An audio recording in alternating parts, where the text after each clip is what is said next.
आइए आज हम अपना नया टॉपिक पढ़ते हैं जो कि इंटरमीडिएट इंग्लिश पोइट्री का पोएम नंबर 10 है, the song of the free. Viewers, इससे पहले कि हम पोएम शुरू करें तो मैं आप लोगों से निवेदन करता हूं, जो नए दर्शक हमारे इस चैनल से जुड़े हैं वे सबसे पहले हमारे इस चैनल को लाइक कर दें, सब्सक्राइब कर दें और जो बेल आइकन है उसे भी प्रेस कर दें ताकि आने वाली नई वीडियो आप तक सबसे पहले पहुंचे। तो स्टूडेंट्स, ये सॉन्ग ऑफ द फ्री जो है स्वामी विवेकानंद के द्वारा लिखी गई पोएम है।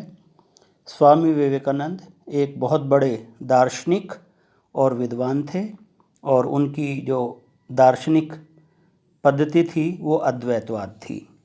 अद्वैतवाद का मतलब वो एक ही ईश्वर में विश्वास करते थे। इस पोएम में कवि ने हमें ये बताया है कि ये जो संसार है ये दुख और कठिनाइयों से भरा हुआ है और कभी कभी ऐसा हो सकता है कि हमारा भाग्य और प्रकृति हमारा साथ ना दे तो और हमारे मार्ग में कष्ट ही कष्ट आ जाएं। तो ऐसी परिस्थितियों में भी हम ना घबराएं और केवल अपने अंतरात्मा पर विश्वास करते हुए आगे चलते चले जाएं, क्योंकि हमारा जो लक्ष्य है वो आखिर में परमात्मा से मिलन करने का है। तो इसलिए विपरीत परिस्थितियों में भी अपने मन के ऊपर भरोसा रखना ही इस पोएम में हमें बताया गया है। आइए अब हम इस पोएम की लाइन टू लाइन हिंदी समझते हैं और इसको देखते हैं इस पोएम में क्या बताया गया है। देखिए, the wounded snake its hood unfurl. Hood माने फन, अनफर्ल माने खोलता है। कवि कहता है कि जिस प्रकार एक सांप घायल हो जाने पर, वुंडेड मीन्स घायल हो जाने पर, एक सांप जिस प्रकार अपना पूरा फन खोलता है, फुफकारता है, पूरा फन खोल के डंक डसने के लिए पूरा फन खोल देता है। The flame stirred up. Flame माने आग की लपटें। स्टिर्ड अप मतलब तेजी से भड़कना। स्टिर्ड अप जब उनको उकसाया जाता है तो वो तेजी से भड़कती हैं। कहने का मतलब यह है कि जिस प्रकार एक सांप घायल होने पर अपने फन को खोलता है, आग की लपटें उसमें घी डालने पर या उसको उकसाने पर तेजी से भड़कती हैं। The desert air resound the call of hurt struck lions rage. Rage माने गुस्सा, हर्ट स्ट्रक का मतलब घायल, लॉयंस रेज। और एक शेर जो घायल हो गया है, चाहे वह तीर से घायल हो गया है या गोली लगकर शिकारी की गोली से घायल हो जाता है, तो जब वह दहाड़ता है उसकी जो तेज दहाड़ है, उसकी तेज दहाड़ को रेगिस्तान की जो हवा है वो प्रतिध्वनित करती है। तो इन 4 लाइनों में यही बताया गया है कि जिस प्रकार एक सांप घायल हो जाने पर अपना फन खोलता है, आग की लपटें उसमें उकसाने पर ज़्यादा भड़कती हैं और एक शेर घायल हो जाने पर शेर की दहाड़ को रेगिस्तान की हवा प्रतिध्वनित करती है। आगे देखिए, the clouds puts fourth it's deluge strength. बादल जो है अपनी पूरी ताकत उड़ेल देते हैं। When lightning cleave it's breast. Cleave माने चीर देना, ब्रेस्ट माने छाती। तो कवि कहता है कि जब बिजली बादलों की छाती को चीर देती है तो बादल पूरी ताकत से सारा जल जो है एक साथ उड़ेल देते हैं। When the soul is stirred in its inmost depth। इसी प्रकार से जब सोल को, किसी व्यक्ति की आत्मा को स्टिर्ड माने झकझोर दिया जाता है, टू इट्स इनमोस्ट डेप्थ, गहराई तक, जब हम किसी व्यक्ति की आत्मा को अंदर तक जागृत कर देते हैं या झकझोर देते हैं, तो जो ग्रेट वंस हैं, जो महान लोग हैं, अनफोल्ड देयर बेस्ट, जो महान लोग हैं अपना जो सर्वश्रेष्ठ है तब उसको प्रस्तुत करते हैं।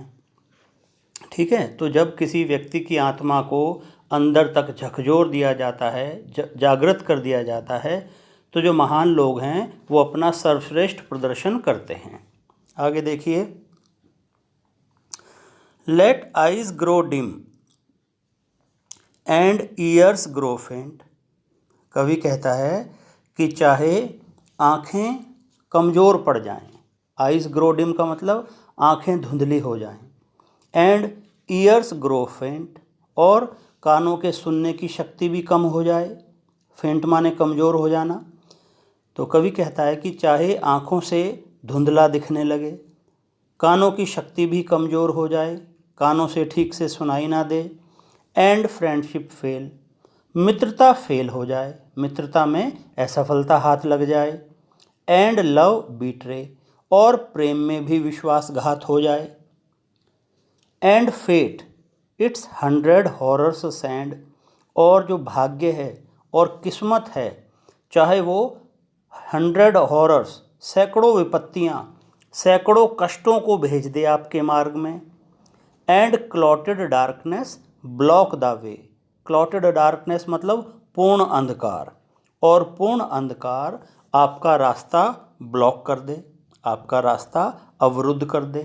आगे देखिए, and nature were one angry frown, और प्रकृति भी अपनी त्योरियां चढ़ा ले, अर्थात अपने आप को बहुत क्रोधित कर ले, टू क्रश यू आउट, तुम्हें कुचलने के लिए, अर्थात चाहे प्रकृति भी आपके विपरीत हो जाए, आपको नष्ट करने पर, ख़त्म करने पर उतारू हो जाए, स्टिल नो दाई सोल, कवि कहते हैं कि फिर भी इतनी सब विपरीत परिस्थितियों के होते हुए भी अपनी आत्मा को जानो, स्टिल नो दाई सोल, अपनी आत्मा को पहचानो, यू आर डिवाइन, तुम दैवीय हो, तुम देवताओं का अंश हो, तुम ईश्वरीय अंश हो, मार्च ऑन एंड ऑन, आगे ही आगे बढ़ते रहो, नॉर राइट नॉर लेफ्ट, ना बाएं ना दाएं, बट टू द गोल, गोल माने लक्ष्य, केवल अपने लक्ष्य की ओर ही बढ़ते चलो।